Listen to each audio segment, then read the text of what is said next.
The third and final reason Buffett is raising cash is sustainability. How realistic is it to assume that stock prices can continue to climb when they're already so high? Let's imagine the market rose another 50% from where it was before the tariffs. What would it be due to the valuations?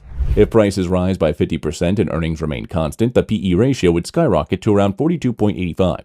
This equates to an earning yield of just 2.3%. Why would you feel comfortable in investing in the stock market for an expected return of 2.3%, especially when you can get 4.3% with a treasury bill?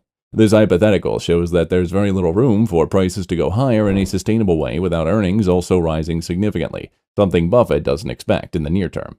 Now that we've laid out Buffett's reasoning, let's take a closer look at his 2024 annual letter to shareholders.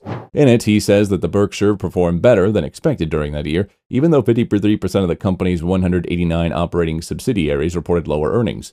The main reason for Berkshire's overall earnings growth was a sharp rise in investment income, driven by higher treasury bill yields and an increased allocation to these short-term, highly liquid instruments.